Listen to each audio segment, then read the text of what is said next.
It's 1981, northern Russia. A low-flying target crosses Soviet airspace at 60 meters off the ground, under the radar. Every interceptor the Soviet air defense forces had in service at that moment was useless against it. The MiG-25 was the fastest combat aircraft ever built. It could touch Mach 3.2, but it had a blind spot, and NATO knew exactly where it was. NATO cruise missiles didn't need to fly at altitude. They flew low, below radar, below the MiG-25's ability to separate a real target from ground noise. So they built something different, but not a faster jet. A flying radar station that carried its own missiles and could cover 900 kilometers of airspace with 4 aircraft.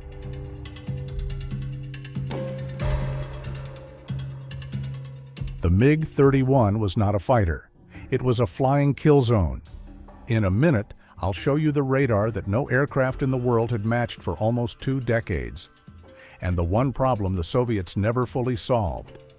This is the story of the MiG-31 Foxhound, built to kill what other aircraft couldn't even find, and why it's still flying combat missions today, more than 40 years after it first entered service.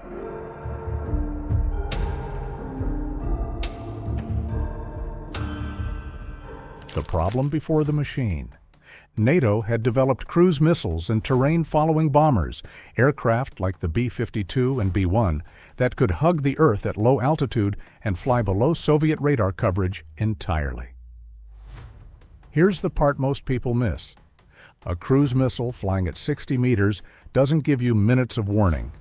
It gives you seconds, and you need to detect it, track it, and launch before it's already past you.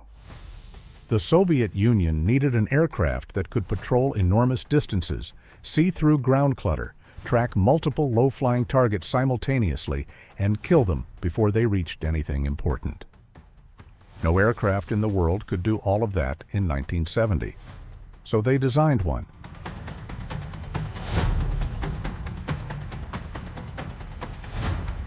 They needed range, enough to patrol the entire northern frontier with a small number of aircraft. They needed a radar that could look down and find small, low-flying targets in ground clutter. And they needed the speed to intercept those targets before they escaped the engagement window. Most platforms get 2 of those. The MiG-31 was built to get all 3. Needs powerful engines. Powerful engines needs powerful engines. Powerful engines burn fuel fast, which hurts range. And the whole thing has to be fast enough, Mach 2.8 fast, to be useful at all. Every requirement fought every other requirement. This is what they built anyway.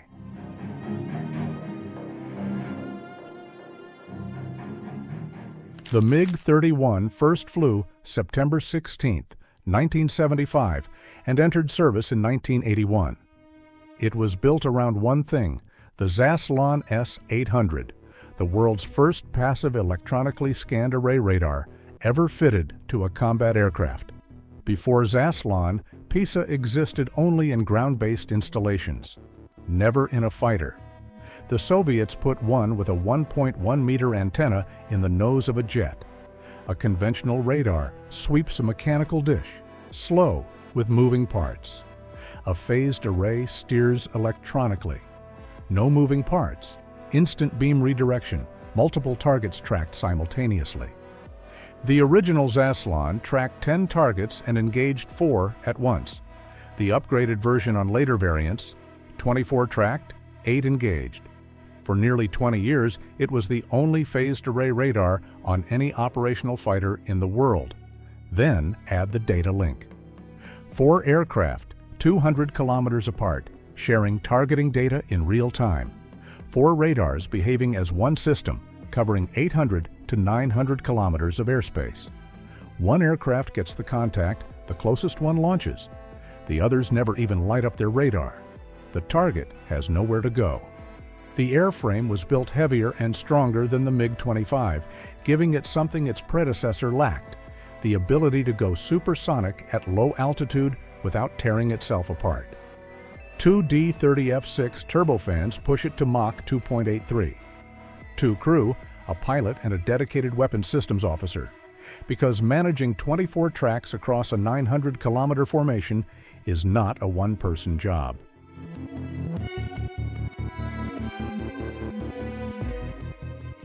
In 1978, 3 years before the MiG-31 even entered service, a U.S. spy satellite observed a prototype successfully intercepting a target drone flying at 60 meters altitude from a distance of 20 kilometers.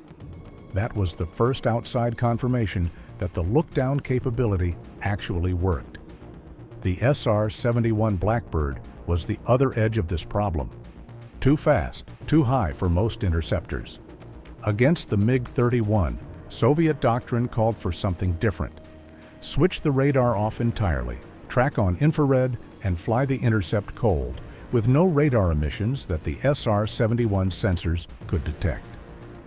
The aircraft covered both extremes, high and fast or low and slow. The MiG-31 had an answer for both. If you found this interesting so far, subscribe. Now let's talk about the Foxhound's limits and why one of them turned into a serious vulnerability.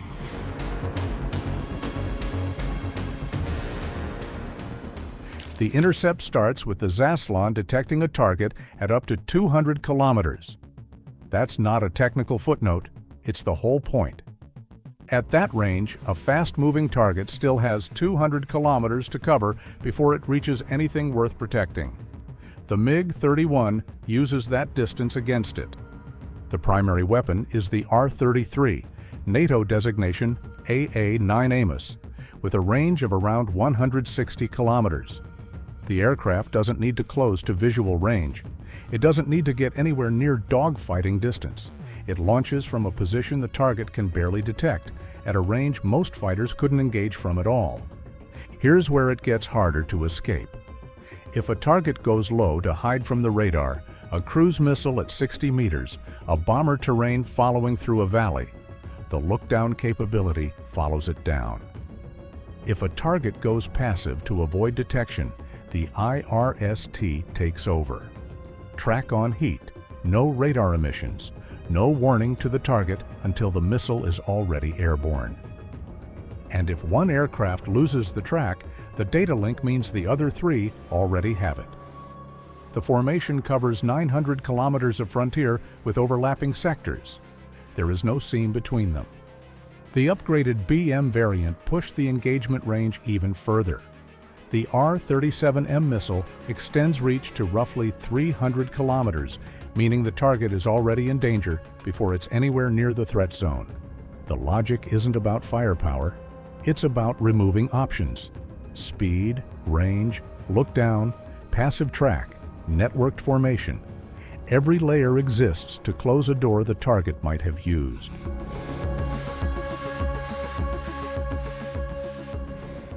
It was brilliant, but it carried a quiet penalty. The MiG-31 can technically exceed Mach 3. The engines produce enough thrust. The problem is that at those speeds, the heat from air friction starts damaging the airframe and engine components. So the aircraft is hard limited to Mach 2.83 in service. Not because the engines can't go faster, but because the aircraft can't survive it repeatedly. Every airframe has a finite lifespan, and the maintenance burden is high. Then there's the radar. The Zaslon was a genuine engineering achievement, but its security was compromised. CIA asset Adolf Tolkachev was a senior radar engineer with access to the Zaslon program. During the late 1970s, he passed technical details on the radar to the U.S. The Soviets had to redesign it, producing the updated Zaslon A for the MiG-31B that entered production in 1990. The MiG-31 was never exported, not once. The Zaslon was too sensitive to share, and the aircraft was too large and expensive to support its scale, even within the Soviet Union itself. Production ended in 1994 with around 500 airframes built. No new ones have been produced since, and no confirmed replacement is in service. A successor, sometimes referenced as the MiG-41, has been discussed for years, but no confirmed hardware exists.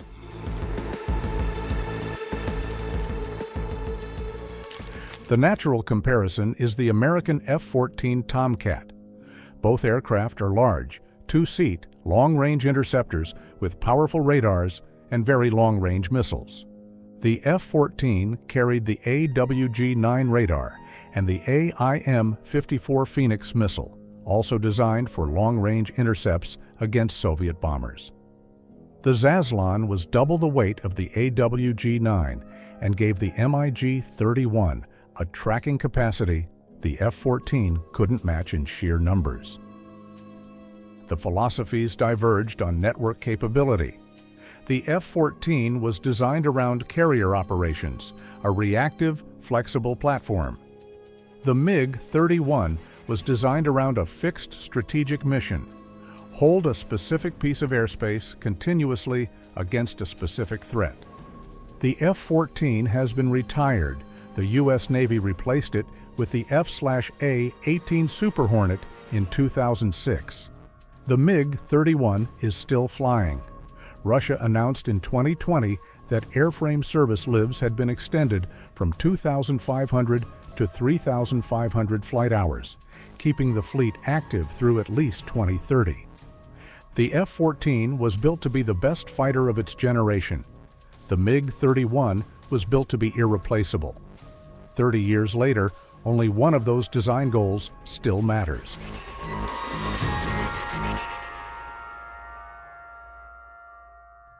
The MiG-31K stripped out the interceptor role entirely, radar removed, air-to-air systems out, and was rebuilt around one weapon, the KH-47M 2 Kinzhal missile.